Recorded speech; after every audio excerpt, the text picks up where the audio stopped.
کیا بات اس مہینے کی۔ بسم اللہ الرحمن الرحیم۔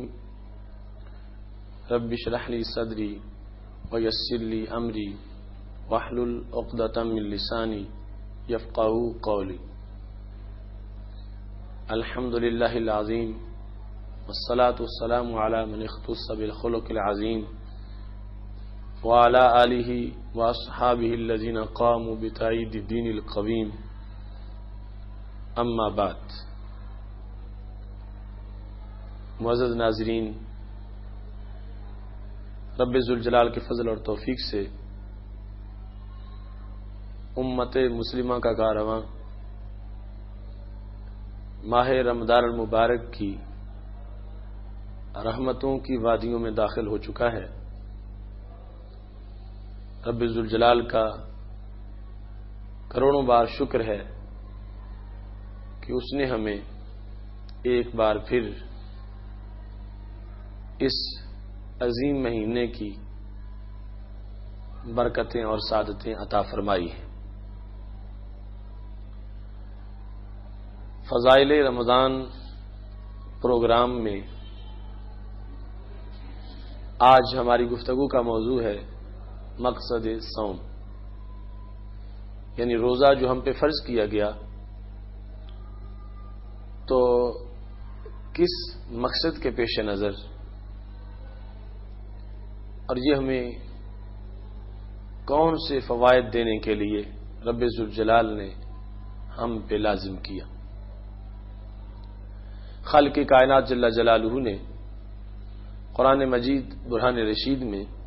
اس سوال کا جواب خود دیا ہے۔ رب ذوالجلال فرماتا ہے یا ایھا الذین آمنوا کتب علیکم الصیام کما کتب علی الذین من قبلکم لعلکم تتقون، کہ اے ایمان والو، تم پہ روزہ فرض کیا گیا جس طرح تم سے پہلوں پر فرض کیا گیا تھا۔ کیوں فرض کیا گیا؟ تاکہ تم پرہیزگار بن جاؤ، متقی بن جاؤ، تمہیں پارسائی ملے، یا تاکہ تم جہنم کی آگ سے بچ جاؤ۔ یقیناً خالق کائنات جل جلالہ کو اپنے بندوں سے بڑا پیار ہے، چونکہ خلق اللہ آدم علی صورتہ، رب ذوالجلال نے حضرت آدم علیہ السلام کو اپنی صورت پہ پیدا کیا اور اس انسان کو احسن تقویم بنایا، اور پھر تمام امتوں میں سے اس امت کو رب ذوالجلال نے اپنے قرب کا سب سے اعلی مقام دیا اور ان کی عظمتوں اور اس امت کی سرداری کا اور اس کے خیر امت ہونے کا تذکرہ فرمایا۔ تو اس واسطے روزے کا حکم جو دیا گیا تو وہ بھی ہمارے فائدے کے لیے ہمیں دیا گیا۔ رب ذوالجلال فرماتا لعلکم تتقون، تاکہ تم متقی بن جاؤ اور پرہیزگار بن جاؤ۔ تو اس سے پتہ چلا کہ روزہ ایک تقوی کورس ہے اور روزہ پارسائی کی ایک ٹریننگ ہے، اور بالخصوص رمضان المبارک کا پورا موسم جس میں روزہ ہم پہ فرض کیا گیا ہے، تو یہ ایک نیکی کا موسم بہار ہے، اور اس میں مقصد انسان کو بھوکا رکھنا نہیں ہے۔ روزے کا مقصد انسان کو پیاسا رکھنا نہیں ہے، روزے کا مقصد انسان کو رب ذوالجلال کے دربار میں اعلی مقام پر پہنچانا ہے۔ اصل میں انسانی اعضاء کی صورتحال ایسی ہے کہ جس وقت انسان کا نفس جو ہے وہ بھوکا ہوتا ہے تو اعضاء سارے سیر ہو جاتے ہیں، اور جس وقت انسان کا نفس سیر ہو جاتا ہے تو اعضاء بھوکے ہو جاتے ہیں۔ تو روزہ اس لیے لازم کیا گیا کہ انسان کچھ وقت بھوکا رہے اور بھوک کی وجہ سے اس کے اعضاء سارے سیر ہو جائیں اور وہ کسی بھی بدی کی طرف اور گناہ کی طرف متوجہ نہ ہو۔ اصل میں مقصود انسان کو گناہوں سے بچانا ہے۔ لعلکم تتقون کا ایک معنی یہ بھی ہے تاکہ تم بچ جاؤ، یعنی بدی سے بچ جاؤ، نارے جہنم سے بچ جاؤ۔ تو انسان جس وقت لذتوں میں ڈوبا ہوا ہو، خواہشات کے اندر غرق ہو، اسے رب یاد نہیں آتا۔ تو روزہ کی پابندی اس پر اس لیے لاگو کی گئی کہ کچھ وقت کے لیے جب اس کا پیٹ لقمے سے خالی ہو جائے، یہ بھوکا ہو جائے، اسے پیاس محسوس ہو، تو نفس کے بھوکا ہونے کی وجہ سے سارے اعضاء سیر ہو جاتے ہیں، یعنی مطمئن ہے، ان کو اپنی اپنی بدی کا پھر خیال نہیں آتا۔ اور جب نفس جو ہے یہ سیر ہوتا ہے، پوری طرح بھرا ہوا ہوتا ہے،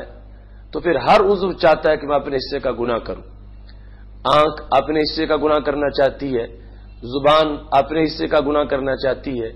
ہاتھ اپنے حصے کا گناہ کرنا چاہتے ہیں، قدم اپنے حصے کا گناہ کرنا چاہتے ہیں۔ علی حد القیاس انسان کا پورا بدن، ہر عضو اپنے گناہ کے لیے وہ بھوکا ہو جاتا ہے۔ تو خالق کائنات جل جلالہ نے طلوع صبح صادق سے لے کر غروب آفتاب تک ایک مہینے میں بندے کو یہ ٹریننگ کروائی کہ اس کا نفس بھوکا رہے، تاکہ اعضاء جو ہے ان میں بدی کی تحریک پیدا نہ ہو اور اعضاء جو ہیں وہ بدی کی طرف متوجہ نہ ہو۔ تو ایک مہینہ جس وقت ایسا طہارت، پارسائی اور تقوی میں گزرے گا تو پھر اس کا اثر اگلے مہینوں پر بھی انشاءاللہ پڑے گا۔ تو اس سے پتہ چلا کہ اصل مقصد جو ہے وہ رمضان المبارک کے اندر اس کیفیت کو حاصل کرنا ہے کہ بندہ بدی سے اپنے آپ کو بچانے کا عادی ہو جائے اور پرہیزگاری کا رسیا بن جائے اور اپنے نفس کو خواہشات سے دور رکھنے کا اسے ایک مکمل تجربہ ہو جائے۔ اگر ایک انسان روزہ بھی رکھتا ہے مگر وہ گناہ نہیں چھوڑتا تو اس نے مقصد روزہ پورا نہیں کیا، حقیقت صوم اس کو میسر نہیں آئی۔ بدی کرتے وقت اسے یہ سوچنا چاہیے کہ جو کام پہلے حلال تھے رمضان المبارک سے پہلے، اب رمضان کی وجہ سے وہ بھی بعض کام حرام ہو گئے، تو جو پہلے ہی حرام تھے ان کو تو بہت زیادہ حرام جاننا چاہیے۔ مثلا رمضان المبارک سے پہلے دن کے وقت کوئی شخص کھاتا تھا رزق حلال تو کوئی حرج نہیں تھا، پانی پی لیتا تھا کوئی حرج نہیں تھا، کھانا جائز تھا، پینا جائز تھا۔ مگر آج رمضان المبارک میں دن کے وقت اس کے لیے کھانا ناجائز ہو گیا، پینا ناجائز ہو گیا، حالانکہ یہ دونوں کام شریعت مطہرہ میں جائز تھے، مگر رمضان المبارک کی حرمت کی وجہ سے اور روزے کے احترام اور اس کی شرائط کی وجہ سے یہ کام اب ناجائز ہو گئے۔ اور کچھ کام ایسے ہیں جو اب ناجائز نہیں ہوئے، وہ رمضان سے پہلے بھی ناجائز تھے، مثلا جھوٹ بولنا، گانے سننا، ناجائز دیکھنا، غیر محرم کی طرف نگاہ کا اٹھنا، کم تولنا، کم ناپنا، شیطان کی راہوں کی طرف چل کے جانا، میوزک سننا، غیبت کرنا، فراڈ کرنا، کسی کو فریب دینا، دھوکہ دینا، غصب کرنا، لوٹنا، کسی کی عزت بے عزتی کرنا، یہ سارے معاملات جو ہیں یہ رمضان المبارک سے پہلے بھی حرام تھے۔ تو اب تو جب کچھ حلال چیزیں حرام ہو گئی ہیں تو جو حرام ہے انہیں تو بہت زیادہ حرام سمجھنا چاہیے۔ ہمارے ہاں غیر شعوری طور پر یہ ایسا ایک سلسلہ چل نکلا ہے کہ کچھ لوگ تو معاذ اللہ ویسے روزے کی طرف آتے ہی نہیں، اتنا ان پر نحوستوں کا سایہ پڑا ہوا ہے اور اللہ کے دربار کے بگھوڑے بنے ہوئے، اور بعض لوگ ہیں جو آتے ہیں مگر آ کے اس روزے کا اہتمام نہیں کرتے کہ جس روزے نے ان کو اللہ کے قرب میں پہنچانا ہے، آخر اس کو ہر قسم کی آلودگی سے دور رکھنا ضروری ہے۔ تو روزے میں آلودگی کو دور رکھنا، آلودگی سے اپنے آپ کو بچانا، یہ ہے اصل میں مقصد صوم۔ اس کو بیان کیا گیا لعلکم تتقون میں کہ تاکہ تم پرہیزگار بن جاؤ، پارسا بن جاؤ۔ تو جو جائز کام تھے بعض وہ بھی ناجائز ہو گئے، تو جھوٹ بولنا، فراڈ کرنا، لہو و لعب اور اس طرح کے کام جو ہیں ان سے مکمل اجتناب جو ہے یہ ہے روزے کا تقاضا، ورنہ بالکل ایک حماقت بھی ہوگی اور انسان کا نقصان ہو جائے گا، اور جو مقصد ہے روزے کا وہ پورا نہیں ہوگا۔ اس واسطے رسول اللہ صلی اللہ علیہ وسلم ارشاد فرماتے ہیں من لم یدع قول الزور والعمل به فلیس للہ حاجہ فی ان یدع طعام و شراب۔ فرمایا جس بندے نے روزہ رکھ کے جھوٹ بولنا نہیں چھوڑا اور جھوٹے کام کرنے نہیں چھوڑے، فسق و فجور نہیں چھوڑا، فرمایا اللہ تعالی اس کے اس عمل کو قبول نہیں کرے گا۔ فلیس للہ حاجہ، اللہ تعالیٰ کو کوئی حاجت نہیں اس چیز کی کہ اس کا بندہ کھانا پینا چھوڑ دے۔ تو مطلب یہ ہے کہ رب ذوالجلال جو ہے وہ کھانا پینا جو بندے پر اس نے اس پر حرام کر دیا کہ تم نہ کھا سکتے ہو نہ پی سکتے ہو، اصل یہ مقصد نہیں ہے، یہ تو مقصد کی طرف جانے کا ایک ذریعہ ہے اور مقصد کو پانے کا ایک وسیلہ ہے۔ تو اگر مقصد فوت ہو جائے گا تو وسیلے کا اسے فائدہ کیا ہوگا اور ذریعہ کو اختیار کرنے کا اسے فائدہ کیا ہوگا؟ ہاں یہ ٹھیک ہے فرضیت ادا ہو جائے گی، مگر مقصدیت جو روزہ کی ہے وہ ہرگز پوری نہیں ہوگی۔ یوں سمجھو کہ یہ نہ کھانا نہ پینا یہ روزے کا ایک ڈھانچہ ہے، اور اس کے بعد جو مکمل پابندی ہے کہ ہر گناہ سے بندہ بچ کے رہے، یہ اس ڈھانچے کی تکمیل ہے۔ جیسے ایک بلڈنگ بنائی جاتی ہے تو پھر اس کی تزئین و آرائش ہوتی ہے، تو روزے کی تزئین و آرائش جو ہے وہ ہر قسم کے گناہ سے بچنے سے ہے۔ اور اس سے بھی بڑی بات یہ ہے آسان سمجھنے کے لیے کہ روزہ ہے ایک ذریعہ منزل تک پہنچنے کا، اور کوئی شخص وہ ذریعہ اختیار کرتا ہے، آگے منزل کا اسے پتہ ہی نہیں ہے یا اس کو سوچتا ہی نہیں یا اس کی پہچان ہی نہیں ہے، تو اس سے زیادہ بے وقوف کون ہوگا؟ ایک شخص گاڑی پہ تو سوار ہو جائے، بس پہ بیٹھ جائے، مگر اسے پتہ ہی نہیں کہ میں نے جانا کہاں ہے، میری منزل کہاں ہے، تو بیٹھنے کا اس کو فائدہ کیا ہوگا؟ ایک شخص ایک سیڑھی پہ چڑھتا ہے اور اس نے چھت پہ جانا ہے، اور اگر چھت پر چڑھنے کا اس کے پاس تصور ہی نہیں اور چھت پر چڑھنے کا ارادہ ہی نہیں اور چھت پر چڑھتا ہی نہیں، تو سارا دن بھی سیڑھی پہ گزار دے تو فائدہ کیا ہوگا؟ نہ کھانا نہ پینا، یہ بھوک اور پیاس یہ سیڑھی ہے، اور یہ انسان کو تقویٰ کی چھت تک پہنچانا چاہتی ہے۔ اور جو شخص سیڑھی تو استعمال کرے اور چھت پہ چڑھنا بھول جائے یا چھت پہ چڑھنے کی طرف اس کی توجہ ہی نہ ہو، تو کتنا اس کو بے وقوف قرار دیا جائے گا کہ سیڑھی پہ چڑھنے کا پھر فائدہ کیا ہوا، سیڑھی استعمال کرنے کی پھر ضرورت کیا تھی، سیڑھی کی طرف جانے کا پھر شوق کیا تھا۔ تو سیڑھی کی طرف متوجہ ہونے کا مطلب یہ ہے کہ چھت کی طرف بندہ پہنچ سکے۔ تو یہ رمضان المبارک کے دن اور یہ کھانے پینے سے اجتناب اور جماع سے اجتناب یہ بندے کے لیے ایک سیڑھی ہے جو بندے کو تقویٰ کی چھت تک پہنچانا چاہتی ہے۔ تو اگر تقوی کی چھت تک پہنچے گا تو لعلکم تتقون کا مقصد پورا ہو جائے گا، اور اگر سارا دن سیڑھی پہ ہی بیٹھا رہے چھت پہ نہ جائے تو رب ذوالجلال فرماتا ہے فلیس للہ حاجہ،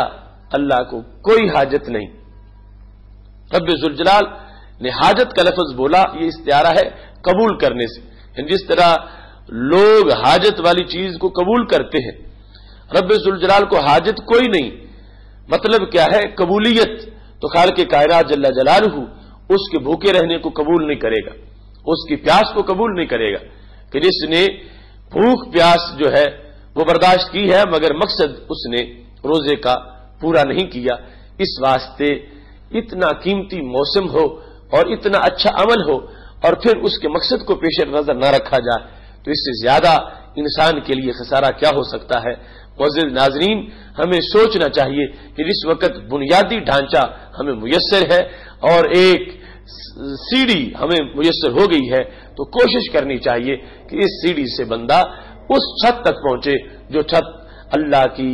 رضا کا چھت ہے اور جو چھت اللہ تعالی سے ڈرنے کی چھت ہے اور تقوی پرہیزگاری کی چھت ہے، تاکہ اس پر بندہ پہنچے اور اس کو رب ذوالجلال کا قرب اور اللہ تعالی کی رضا میسر ہو جائے۔ ایسے ہی سید عالم نور مجسم شفیع معظم صلی اللہ علیہ وسلم ایک اور مقام پر ارشاد فرماتے ہیں، آپ نے ارشاد فرمایا، دارمی میں یہ حدیث شریف موجود ہے، کم من صائم لیس لہ من صیام الا الظم، کتنے روزے دار ہیں کہ جن کو روزے سے سوائے پیاس کے کچھ بھی حاصل نہیں ہوتا، سارا دن، اب گرمی کا موسم، ایک ایک گھنٹہ مشکل ہے، پیاس برداشت کرتا ہے تو رسول اللہ صلی اللہ علیہ وسلم فرماتے ہیں جو مقصد تھا وہ تو اس کو ملا نہیں، روزہ رکھ کے بھی جھوٹ بولتا رہا،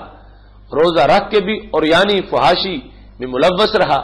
روزہ رکھ کے بھی کم تولتا رہا، کم ناپتا رہا، روزہ رکھ کے بھی وہ ناجائز کاموں میں ملوث رہا، تو فرمایا یہ کیا ملا اس کو روزہ رکھنے سے؟ لیس لہ من صیام الا الظم، سوائے پیاس کے اسے کچھ میسر نہیں آیا۔ لہذا بندے کو چاہیے کہ وہ صرف اپنا منہ ہی نہ باندھے رکھے بلکہ اپنے سارے اعضاء کو متوجہ کرے، تاکہ ہر عضو جب روزہ رکھتا ہے تو پھر جا کے بندے کو ثواب مکمل ملتا ہے۔ صرف ابتدائی کام کرنا اور انتہائی کو چھوڑ دینا یہ کوئی شعور کی بات نہیں ہے۔ رسول اللہ صلی اللہ علیہ وسلم نے دوسرے مرتبے میں یہ ارشاد فرمایا، کم من قائم لیس لہ من قیام الا السحر، کتنے ایسے لوگ ہیں جو کہ قیام تو کرتے ہیں مگر ان کو سوائے بے خوابی کے اور کچھ میسر نہیں آتا، صرف ان کی نیند ضائع ہوتی ہے۔ مطلب کیا ہوا کہ نیند ضائع کرتے ہیں مگر تقاضے جو ہیں تراویح کے وہ پورے نہیں کرتے، تقاضے جو قیام اللیل کے ہیں وہ پورے نہیں کرتے، رات کو جاگتے رہتے ہیں یا پھر سحری کے لیے جاگتے ہیں، روزہ رکھ لیتے ہیں مگر روزے کے جو تقاضے ہیں وہ پورے نہیں کرتے، تو ان کو سوائے نیند ضائع کرنے کے اور کچھ نہیں ملا۔ تو سید عالم نور مجسم شفیع معظم صلی اللہ علیہ وسلم کے اس فرمان کا مطلب یہ ہے کہ روزے دار کو پوری طرح اپنے آپ کو بیدار کر کے حالت روزہ میں رکھنا چاہیے تاکہ وہ روزے کے مقاصد کو سمجھے اور مقصدیت کو پانے کے لیے بے چین رہے، اور جب رمضان گزر چکا ہو اس کے باطن کی اتنی صفائی ہو چکی ہو اور دل کے گلشن سے جڑی بوٹیاں، ان کے کانٹے اور ان کی جڑیں بھی اکھاڑ دی گئی ہوں، تاکہ عید کے بعد اس کی صورتحال پہلے سے کہیں بدل چکی ہو اور رب ذوالجلال کے قرب کا اعلیٰ ترین مقام اس بندے کو حاصل ہو چکا ہو۔ اس سلسلہ میں روزہ کو صوفیاء نے علیحدہ علیحدہ اقسام میں تقسیم کیا، چونکہ لعلکم تتقون کہا گیا تو تقوی جو ہے اس کی بھی 3 قسمیں ہیں، تو اس لحاظ سے روزہ کی بھی 3 قسمیں ہیں، ایک ہے عوام کا تقوی، ایک ہے خواص کا تقوی اور ایک ہے خاص الخاص کا تقوی۔ ایسے ایک ہے عوامی روزہ، ایک ہے خواص کا روزہ اور ایک ہے خاص الخاص کا روزہ۔ ان چیزوں کو ہم پیش نظر رکھیں گے تو پھر جا کے روزے کے اندر لطف بھی آئے گا، روزے میں چاشنی بھی میسر آئے گی۔ عوام کا روزہ کیا ہے؟ عوام کا روزہ یہ ہے جو ابتدائی طور پر ہم روزے کی تعریف کرتے ہیں کہ وَالْإِمْسَاكُ عَنِ الْأَكْلِ وَالشُّرْبِ وَالْجِمَاعِ بِالنِّيَّةِ مِنْ طُلُوعِ الشَّمْسِ إِلَى غُرُوبِ النَّهَارِ، کہ طلوع صبح صادق سے لے کر غروب آفتاب تک کھانے پینے اور جماع سے اپنے آپ کو بچائے رکھنا، یہ روزہ ہے۔ نیت بھی ہو اور دن کے وقت طلوع صبح صادق سے لے کر غروب آفتاب تک نیت کے ساتھ اگر کوئی بندہ ایسا رہا تو اس کو روزہ کہا جائے گا۔ اب صرف اتنا کام کرنا اس کو عوامی روزہ کہا جاتا ہے، اور بالعموم آج ہمارا روزہ عوامی روزہ ہی ہے، یعنی جس میں صرف بھوک پیاس کے لحاظ سے تو اس کو برداشت کیا جا رہا ہے، کھانے پینے سے اجتناب کیا جا رہا ہے، جماع سے اجتناب ہے، طلوع صبح صادق سے لے کر غروب آفتاب تک یہی کیفیت رہتی ہے، مگر اس کے سوا اور کچھ نہیں۔ نہ ہاتھ کا روزہ ہے، نہ کان کا روزہ ہے، نہ قدم کا روزہ ہے، نہ پورے بدن کا دیگر روزہ ہے، تو اس کو عوام کا روزہ کہا جاتا ہے۔ اس کے بعد ہے خواص کا روزہ۔ خواص کا روزہ جو ہے اس میں پہلی حالت تو ضرور ہوتی ہے، یعنی طلوع صبح صادق سے لے کر غروب آفتاب تک کھانے پینے سے مکمل اجتناب کیا جاتا ہے، لیکن اس کے سوا اور بھی بہت سی چیزیں جن کو پیش نظر رکھا جاتا ہے۔ چونکہ ہر عضو کی ایک برائی ہے، اس کی شہوت عضو میں موجود ہے، اس شہوت سے اس عضو کو روکنا ہی اس کا روزہ ہے۔ آنکھ ناجائز دیکھنا چاہتی ہے، آنکھ ناجائز وادیوں میں چڑھنا چاہتی ہے، تو آنکھ کا روزہ یہ ہے کہ آنکھ کو ادھر سے بچا کے رکھا جائے، اور یہ صرف رمضان میں نہیں، رمضان سے علاوہ بھی لازمی ہے، تو روزے میں تو بہت زیادہ لازمی ہو گیا۔ تو پھر پتہ چلا صرف منہ پر پہرا نہیں، حالت روزہ میں آنکھ پر بھی پہرا ہے، ایسے ہی کان پر پہرا ہے کہ اس میں گندے گانے داخل نہ ہو۔ اگر حالت روزہ کے اندر ایک انسان سارا دن ایسا گزارتا ہے کہ اس کے کانوں کے اندر گندگی داخل ہو رہی ہے تو اس نے روزہ کا حق ادا نہیں کیا۔ تو خواص یہ ہے کہ وہ صرف اپنے منہ پر پیرا نہیں بٹھاتے، پورے بدن پہ پیرا بٹھا دیتے۔ وہ دن میں ایک روزہ نہیں رکھتے، دن میں 1000 روزہ رکھتے ہیں، یعنی ہر جہت میں ہر عضو کے لحاظ سے روزہ رکھتے ہیں۔ اور وہ اپنے ہاتھ کو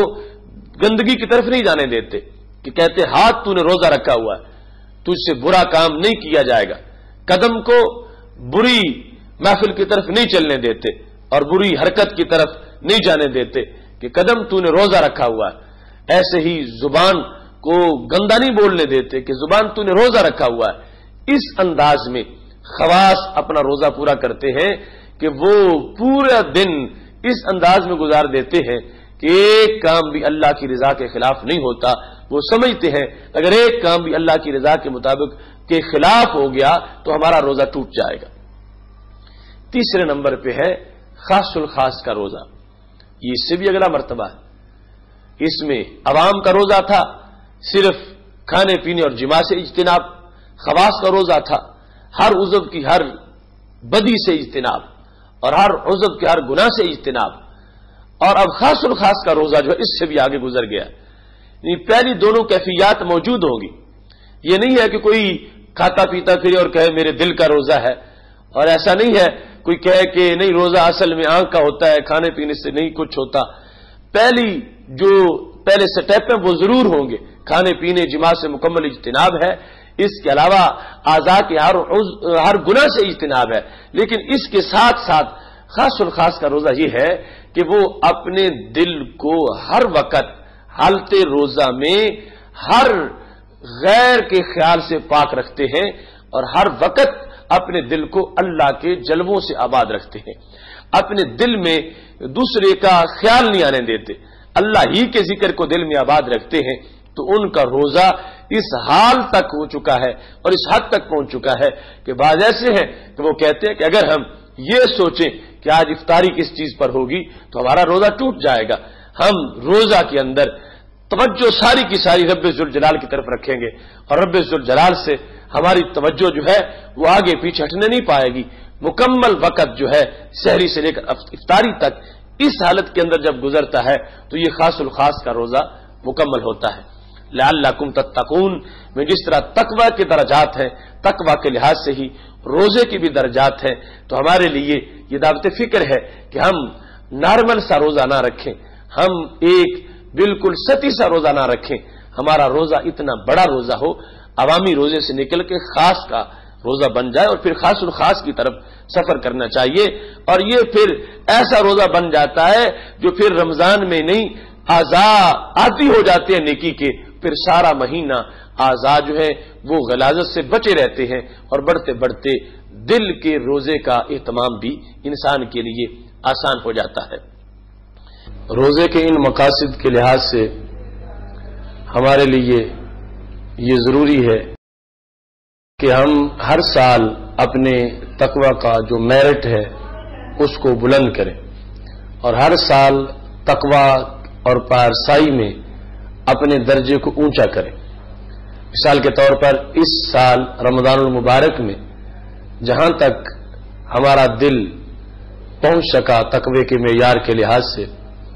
تو اگلے سال اس سے آگے کا سفر ہونا چاہیے۔